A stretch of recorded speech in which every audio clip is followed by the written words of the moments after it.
software, you may not be able to perform actions or give directions, or you can say take work from the computer hardware. So based on those things or those such things, we required an operating system. So similarly, in network devices, especially a network switch, a Cisco switch, a router, a wireless access point, or a firewall that is normally used for security purpose, contains an operating system, and that operating system is called, in Cisco world, we call it IOS, Inter-Network Operating System. So we also have that iOS for the iPhone. Normally in iPhone we have the iOS, but this iOS stands for Inter-Network Operating System. So as you know, here on the slide you can see that all devices which we are using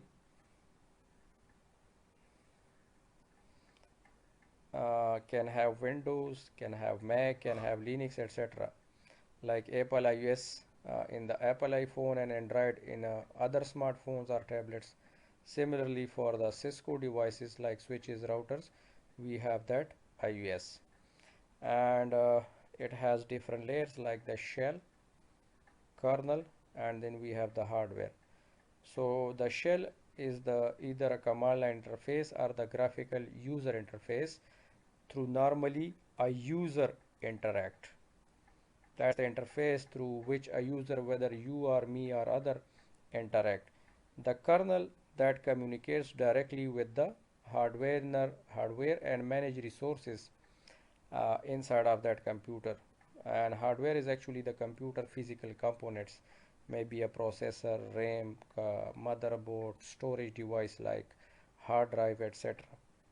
So these are the three different layers. What are the purpose of operating system? So using graphical user interface enable a user to use a mouse to make selection and run programs, enter text-based command, then a CLI on a Cisco IOS switch or router. So a network technician or maybe a network engineer or network administrator use the keyboard to run network programs, configure the device, and perform those switching, routing, security configuration, etc. And there are distinct variation of Cisco IOS, IOS for switches, router, and other, and then IOS number version for a given Cisco network device. Like we have the ISR Cisco IOS, like let's say I would say 15.x or maybe 16.x, that represent the version. Then how we can access? There are three different methods. The most common method or the initial method that is used by default is the console port method. Then we can have the second method, which is the more secure and adopted one, and then we can have the third one as well that can be used. So these are the three, but by default you will use this one. And once that basic configuration and all those stuff are maintained, then later on you can use the SSH or telnet. By default these are not enabled, so you cannot use them, but these are available methods through which you can access the Cisco IOS. Like normally to computer you log in, and then we required that terminal emulation program which we stated earlier in the beginning of this session. So we have that PuTTY, which is a free emulation software. Then we have the Teraterm, which is again a free software. Then we have a secure CRT, and on Macintosh or Mac OS like you are using, we have that OS X terminal that can be used for connecting to Cisco IOS device, whether router, switch, etc. Yeah, but normally these are the free one.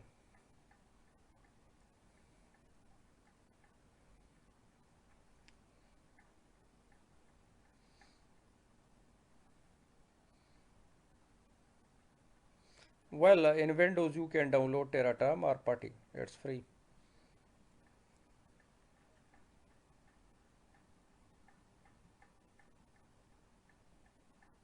Yeah, yeah. Once you have that Cisco router or switch, so then you will need them. No, no, no. It will not come with that router. You need to download and install it in on your computer. However, you will have the those other accessories like the console cable, especially. So yeah.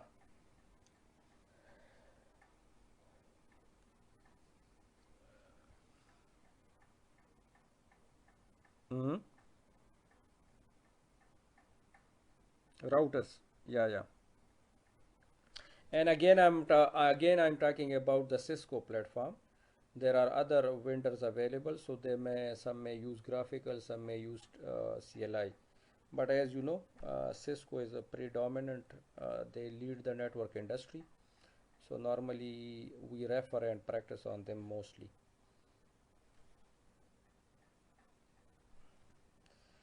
Okay, there are different Cisco IOS modes of operation. The Cisco IOS modes use a hierarchical command structure. Each mode has a distinctive prompt and is used to accomplish particular task with specific set of commands that are available only to that mode. So you need to know that there are hierarchical mode of the Cisco IOS. You will learn that. These are the modes. We have the user exec mode. This is the first one. This is mode number one. And it is a limited number of basic commands like monitoring commands, something, or you can say it's a view only mode. Then we have the privilege exec, or normally refer to privilege mode, the second mode of the IOS. And still it allows some execution of configuration and management commands, and by default there are no authentication required to access the user exec mode, but it should be secure. So here in the user exec mode you will see a prompt like that. Whether you are a switch, so you will see a switch, or if you are in a router, so you will see a router. And once you move into the privilege exec, then the prompt will be changed with the writing of hash. So once you see that hash, it means you are in privilege exec or privilege mode. And once you see that greater symbol with the switch or router, so it's mean that you are in user mode. And then we have the configuration or global configuration mode. That is the most powerful mode of the router or switch, and it's called the global configuration or simply global config.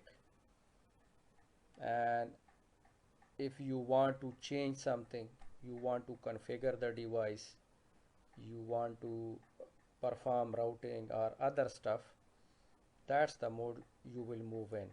And by default, if you see, this is the third mode of the Cisco IOS device, switch or router or maybe. And then we can have some specific sub configuration modes that comes in fourth category, like the interface mode or the line mode. And they can be accessed, those specific modes can be accessed once you move into the global configuration mode. So if I type in like this, if I draw for you, so first we have the user mode.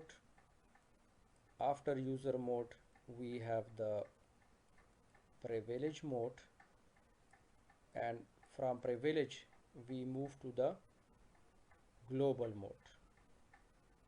So 1, 2, 3, and from global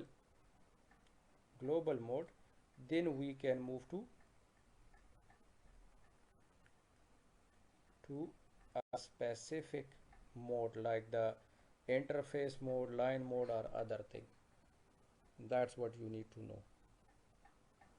And that's how we move in that iOS or device. Okay.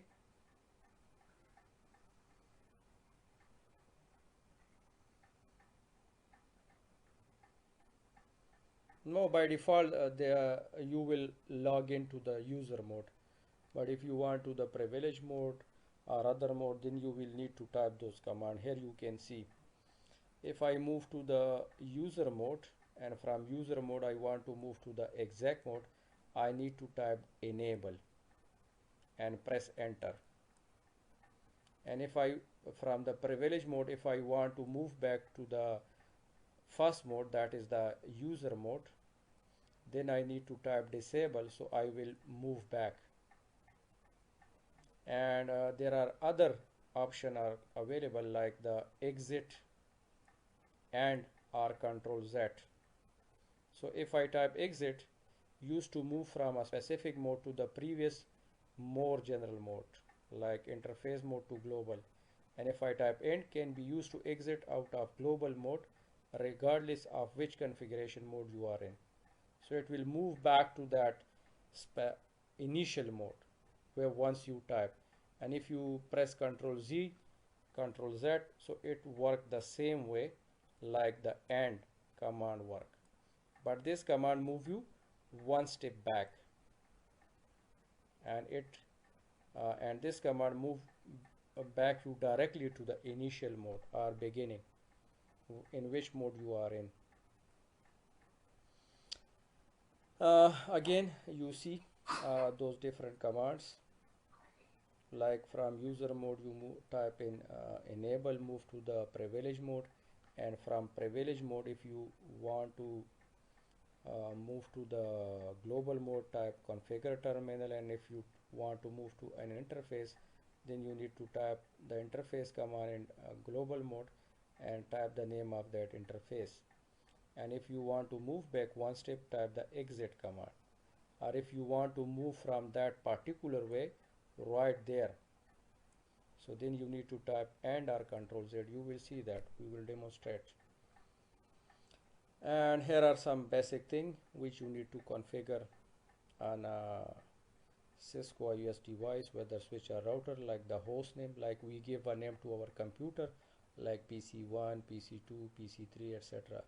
So similarly we need to name a switch or router as well, so we need to know exactly that which switch or router I am configuring, like the first floor, the second floor, or let's say the IT switch or the HR switch or the manager switch or router, for example the New York router, the Los Angeles router, which router at the moment I am in. So you need to give that particular name. And then we need to configure the passwords, like we configure those passwords in our Windows, so no one can access them unauthorized. So we restrict that unauthorized access, because if you don't configure the passwords, then it's pretty simple. If someone knows those basics, they can get access to your device. So it's better to configure those passwords. So we will see, we can configure the user mode password, we can configure the privilege mode password, and also further on we can encrypt those things.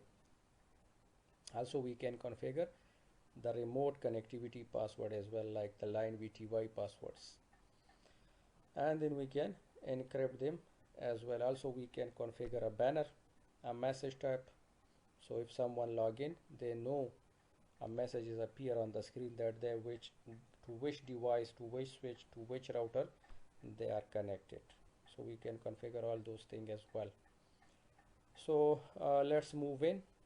We will see this command using the Cisco packet tracer.